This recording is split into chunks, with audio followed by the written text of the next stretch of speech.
Good morning, guys. Welcome back to Homesteading Off the Grid and another morning ramble.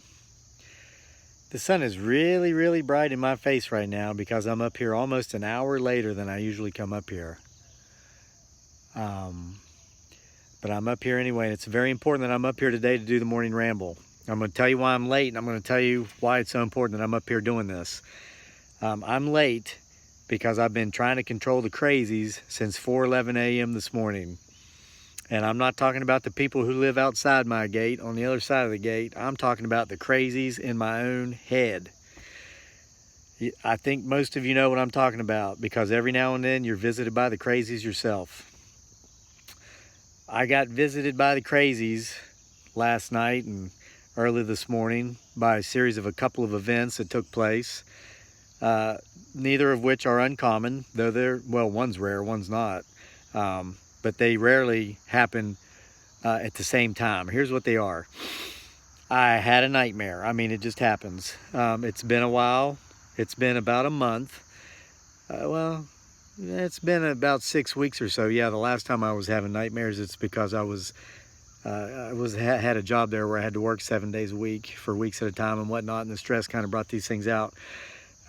This nightmare last night, it might have been induced with the back to school stress. I don't know, but I think it was just a nightmare. We have them sometimes, and they're not brought about by anything. It just happens. I think this is one of those instances. It was strange. I mean, I'll tell you about it. It's nothing like super personal. It's one of those dreams that just don't really make sense.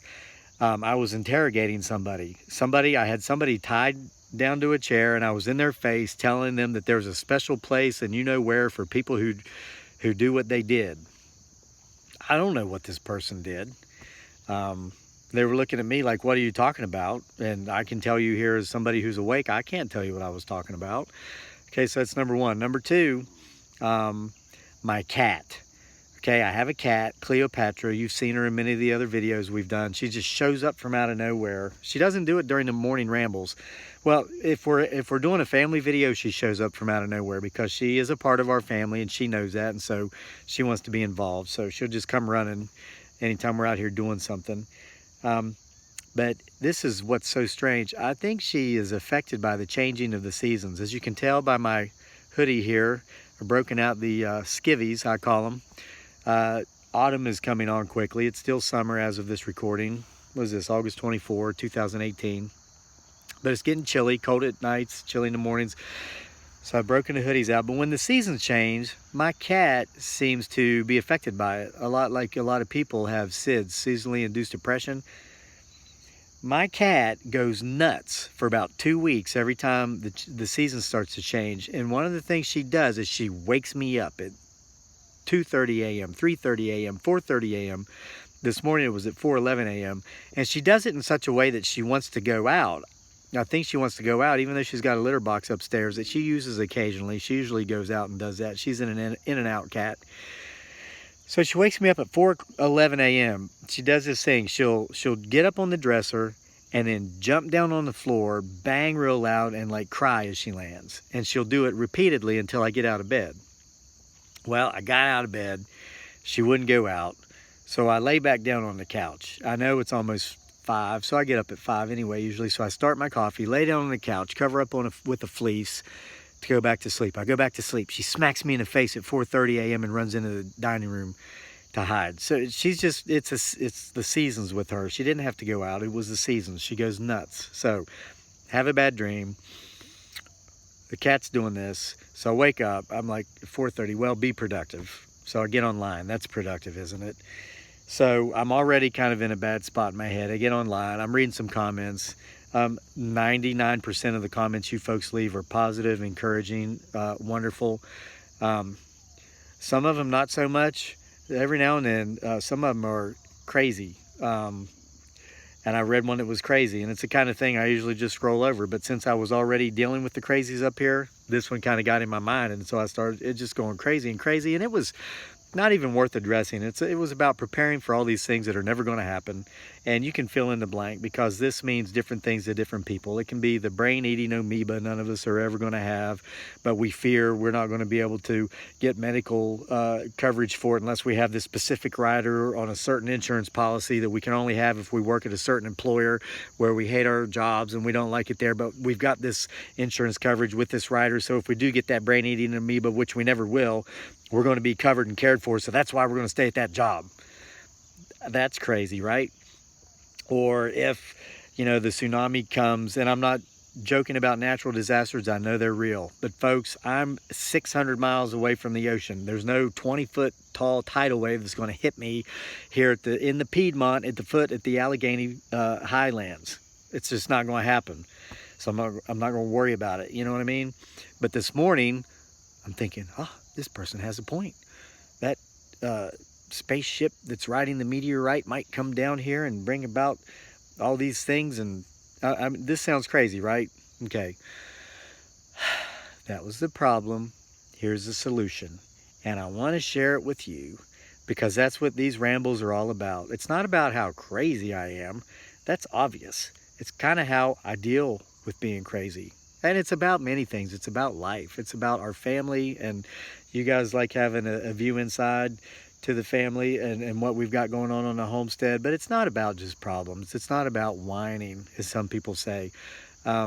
Listen through to the end and you see that it's not. It's about how to overcome, so that we don't go through life whining, and so that we don't go through life building walls of fear around us for all these things that are never going to happen.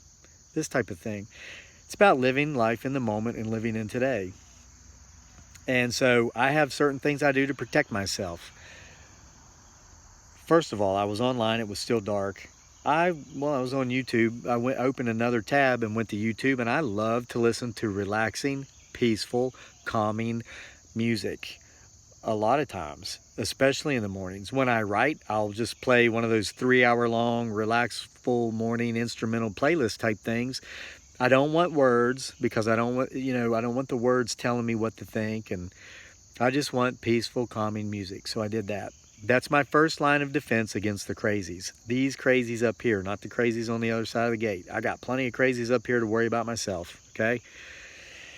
So then, number 2. And this is equally as effective, probably more. The most effective thing for me, and I'm just throwing a couple of the things or a few of the things out there that I do, because different things work for different people, and some people can't do some of the things that others can do. And this might be applicable to you. Some of you might not be able to do this. I'm a physical guy. I have an athletic background, ran track, cross country, high school, college, did the Army thing, as you know, jumped out of planes, ruck marches, all that stuff. I stay active. I'm here on the homestead. I do all the stuff around here. If I'm up here dealing with the crazies and I'm feeling bad, I find the fear of things that will never happen creeping in. I know that's not me, but I know I've got to do something about it. I get active. I went out this morning. Okay, I woke my son up at 6:30 this morning. To go to school. I got dearly up at 6. It was dark before this, and I was still dealing with the crazies. I went outside at 5:30 in the morning. Once I was out for a few minutes, my eyes adjusted where I could see enough to know what I was doing. One of the projects we've been working on since yesterday that we're going to try to get finished up some today is weed mulching and grass clippings mulching our garden where we planted our fall crops. Our radishes are up about this much. Our snow peas are coming up. We got a couple things like onions that haven't started to come up yet. Our kale is coming up. A little bit of lettuce is coming up. But the weeds are coming up also. And we don't want to have to be in there every 10 days pulling up weeds by the roots. So we're using a method that we learned from you guys. And again, this is one of the things I love most about YouTube and especially this channel. We learn more about homesteading and gardening from you guys than you do us. And I know that. I'm going to admit it. You know, a lot of other homesteader types come on here and say, you guys don't even know what you're doing. Caught me. I've never tried to hide it, and I'm admitting it again here now. So we learned this wonderful method called chop and drop and mulching with grass clippings so that organic material can go back into the soil to give us more robust produce next year. We're doing that today. So I got out there this morning at 5:30 in the morning with my rake. It was so dim, daylight wasn't even breaking yet, but it was enough so to where I could see the grass that we cut yesterday with the mower. I raked grass until 6 o'clock a.m., time to wake Dearly up. So that was 30 minutes of me being physically active. Got my heart rate up, I broke a little bit of a sweat, even though it was cold. I instantly just started feeling better. And I started seeing how ridiculous some of these things in my head that were onset by a bad dream, which I couldn't control, which was onset by my cat Cleopatra waking me up at 4:11, which I could have prevented by throwing her out last night, but I had no clue she was going to do this. So, you know, I'm laying there asleep, having this bad dream. I couldn't control her getting up on the dresser and jumping down, you know, at that point. So here's two things that were out of my control, but playing appropriate music was in my control. Going outside and doing something physical was in my control. So by the time I've listened to my smoothing, calming, soothing music, I've been raking my grass clippings by the very dim light of early daybreak, I felt 85% of the way better, okay? 6 o'clock comes. I get to wake up my beautiful bride. I get to make her coffee. I get to walk her to the couch. She always says she's going to take care of me when I'm old. I don't know how, because I'm already walking her to the couch in the morning so she doesn't fall down. She is not a morning person. So I get her to the couch, give her coffee, kiss her on the head. I go back out and I rake some more grass because it's a little bit longer before I have to wake Daniel up. It's daylight. I can see. I'm looking at nature. This is number 3. I mean, this is number 3 thing I'm doing. I'm just out here in the beauty of nature. No one else. No interference from technology, no interference from what people are saying verbally or online. The music's gone, but now I've got the music of the birds waking up. You hear it? The crickets. And right now, I didn't have it then because they weren't awake yet, but I'm seeing all these American golden finches around me in the field. I mean, there's one right there. 6:30, I wake up my son, Daniel. And needless to say, all is right with the world at that time. Everything is right, and those crazies up here are gone. They're gone. Because what I'm doing there is I'm living my life the way I live it. I'm doing the things I do. Now, I'm up here an hour late. I almost didn't do the morning ramble today because once Daniel got on the bus and he was gone, I was telling Dearly about my dream. I started thinking these things again. Here's number 5, how I deal with the crazies. I live my life. I do what I'm supposed to do next. What is it that I do next? Well, I come up here in the mornings and I have this ramble. I talk about what might sound like a whole lot of nothing to people that have very short attention spans and maybe view the beginning of it as a whine and don't give it till the end to find out it's actually not a whine. It's how to take care of yourself when you are whining, because it's about a solution. I'm up here doing the next right thing. This is what I have to do today. And after this, I'm going to go down there and I'm going to eat with my beautiful bride. We're going to eat on the front porch. We're going to stare at our pond, which has a lot less weeds in front of it today than it did yesterday because I cut some of them down yesterday evening to use for the mulch in our gardens. And then after that, going to get the rake, and she and I are going to work out here together on the homestead and talk about how much we miss our son, laugh about the crazy things he does. And eventually, he'll come back home to us, and all will be right with the world. And all's right with the world right now. And look, the crazies are gone. I talked about it. That's step number 6. Let somebody know, you know.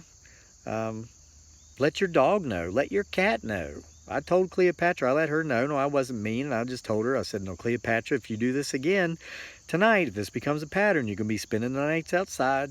And it's still August, and I'm in Virginia. She's not going to freeze to death. She's not even going to be cold. I'm not going to be humane. And if she was doing this in the middle of winter and it was 20 degrees, I wouldn't be throwing her outside. I'd be dealing with being woken up at 4:11 a.m. because my cat stays inside when it gets cold. Okay? I mean, that's part of the responsibilities when you have a pet. Part of pet ownership is you got to be willing to accept these things, and I do. So sometimes in the middle of winter, I lose some sleep because I'm not throwing my cat out in the cold so she doesn't wake me up. I keep her inside where it's warm and she wakes me up. So I've got breakfast to eat. I've got a pond to stare at. I got a beautiful bride to stare at and talk to and spend time with. And I've got grass clippings to rake and a garden to mulch. But the crazies are gone. So I don't got any more crazies up here that I have to deal with today. And if you're dealing with some crazies where you are, if you're dealing with some, you're thinking about all these fears and these worries, listen, uh, I want to choose my words carefully here. What I'm telling you is I'm going to live my life to the fullest with each and every day I've been given to live it. And I'm not going to worry about something that may or may not happen. And in the grand scheme of things, probably never will. So that I find myself imprisoning myself, putting myself in my own internment camp inside my house because I'm afraid to leave. And I'm afraid to come outside and view this beautiful, glorious just environment I have around me with the beautiful, glorious people that I have in my life. I will not live in fear under any circumstances. And I'm certainly not going to allow myself to worry myself into a fear for no reason whatsoever. And when I see that I am, I'm going to implement those techniques I just discussed to bring myself out of it. And I hope you can get something out of that. Maybe pick up one of those techniques or be reminded of your technique. For a lot of you, it's dirt therapy. It's getting out in your garden and doing the weeding and doing the things you like to do. Some of you have your own techniques. Share them with me in the comments. Let me know how you battle your crazies when they seep in. And with that, I'm going to go enjoy the rest of my day, and I hope you do too. As always, I'm going to give you a beautiful parting shot of the homestead. Thank you from the bottom of my heart for being with us, and we'll see you next time.